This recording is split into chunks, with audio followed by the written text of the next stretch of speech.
Ainda falando de justiça, mas com um outro olhar, o Tribunal de Justiça da Bahia decidiu suspender um decreto que determinava o monitoramento das redes sociais dos servidores e magistrados. O decreto gerou muitas críticas e acusações de tentativa de censura por parte do tribunal. Então, uma questão ficou no ar. Uma empresa pode ou não pode, seja ela pública ou privada, monitorar ou restringir a atuação de seus funcionários nas redes sociais? Quem está aqui para explicar é o Jorge Bolsinhas Filho, professor de Direito do Trabalho da EBRAD e da FGV. Professor, é um tema atual, as pessoas usam redes sociais, tanto quem é funcionário público quanto funcionário privado. O monitoramento existe de fato. Como lidar com essa situação? É possível a empresa monitorar?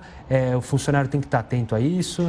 Eu diria que eu começaria pela última pergunta e a resposta é assertiva, né? É possível sim monitorar e é preciso que o funcionário fique muito atento, né? Normalmente os monitoramentos começam antes mesmo da relação de emprego ser formada, na parte das tratativas, né? Quando o sujeito é candidato ao emprego, muitas empresas já pesquisam os seus perfis públicos em redes sociais para verificar alguns posicionamentos ideológicos, as suas manifestações, a educação com que a pessoa normalmente se comporta nas redes sociais. E é preciso que as pessoas tenham muito claro em suas mentes que a rede social não é um espaço privado, 100% privado, e que conversas eventualmente entabuladas lá dificilmente vão ser protegidas como uma conversa feita reservadamente no âmbito da sua casa. Eu queria só citar um exemplo muito curioso de um caso real que aconteceu aqui no estado de São Paulo, de um cidadão que teve uma conversa a respeito do empregador desabonadora num perfil fechado onde o empregador não fazia parte.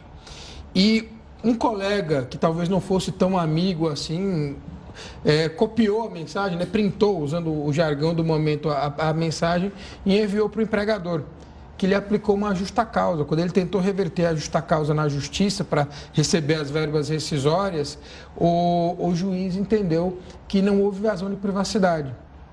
Porque, apesar de fato, a rede ser fechada e o empregador não fazer parte, na hora que a informação foi veiculada, o clique, isso está dito inclusive expressamente na sentença, o ícone que se clica é publicar.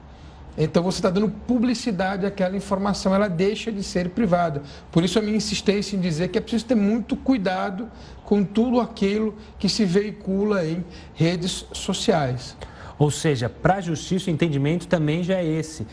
Como você disse nesse caso, os juízes já entendem que o privado e o público nas redes sociais não é bem a questão de privado e público. Está tudo numa mesma toada. Eu diria que há espaços nas redes sociais que são de fato privados, né? Isso que os mais jovens chamam de inbox, né? Aquelas conversas que são entre duas pessoas e essa, por exemplo, o empregador não pode monitorar, mesmo que ele tenha acesso remoto aos computadores que eventualmente estiverem sendo usados em redes sociais. Isso, de fato, é espaço privado.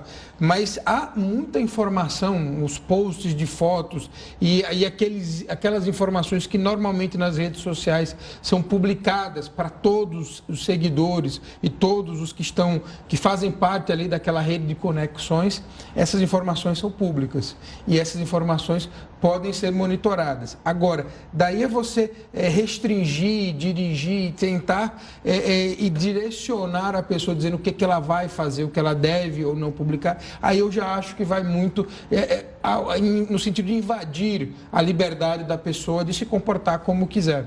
Mas é comum a gente ver hoje empresas, como foi o caso, um tribunal, é um caso diferente, mas em se criar cartilhas para o funcionário respeitar.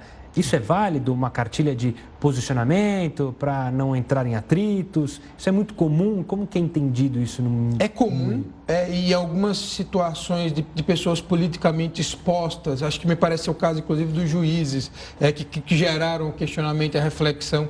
Isso é comum e não há anormalidade desde que a cartilha não entre na vida privada das pessoas e não interfira, por exemplo, nas escolhas pessoais absolutamente livres das pessoas. Mas, por exemplo, algumas observações relacionadas com a liturgia de certos cargos ou com o evitar afirmações, por exemplo, antissemitas, homofóbicas ou absolutamente inadequadas nos nossos dias atuais, esse tipo de orientação não seria invasiva, não seria absurda ou abusiva. Agora, lógico, orientações que entrem na privacidade das pessoas, na liberdade das pessoas, interferindo, por exemplo, em relação ao que a pessoa faz no seu tempo livre, na sua vida privada, naturalmente essas são sim muito invasivas e, portanto, abusivas.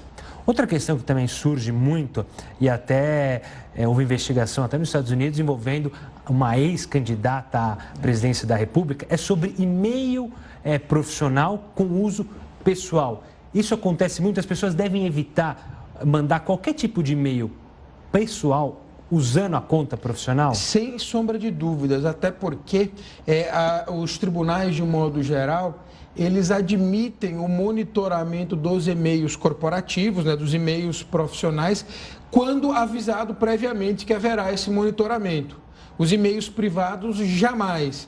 Então, é importante que as pessoas, de fato, separem bem as duas coisas e não usem comunicações privadas nos e-mails corporativos e naturalmente, usem os e-mails corporativos efetivamente para todas as suas comunicações profissionais, porque há uma aceitação do monitoramento dos e-mails corporativos pela esmagadora maioria dos juízes e normalmente exigindo apenas que haja uma informação, uma certa transparência no sentido de esclarecer para o trabalhador que esse monitoramento haverá. Bom, para a gente terminar nosso papo e não ficar com um papo tão negativista, assim, só dando atenção ao lado ruim, você falou no começo da nossa entrevista sobre profissionais que... headhunters, como a gente fala, sim, que visualizam perfis públicos de candidatos, possíveis candidatos. Ou seja, a rede social também pode te ajudar na conquista de um emprego, ou seja, o posicionamento que você tem lá dentro pode te beneficiar numa futura vaga? Sem sombra de dúvidas, e há inclusive algumas redes sociais que são especializadas nisso, né? Que foram criadas para dar visibilidade às suas notícias profissionais. Então, nessas em particular, e essas em particular devem ser muito bem utilizadas exatamente para o candidato explorar ao máximo, explicitar suas virtudes, suas conquistas, suas realizações, para que ele possa se apresentar para o mercado por meio da rede social. Tá aí, então usar com parcimônia e com inteligência usar as redes sociais com parcimônia e inteligência podem trazer frutos positivos. Sem sombra de dúvida, eu diria parcimônia, inteligência e muito cuidado. Tá certo, a gente conversou com Jorge Bolsinhas Filho, professor de Direito do Trabalho da EBRAD e também da FGV. Professor, obrigado pelas explicações e até uma próxima. Muito obrigado a vocês. Bom...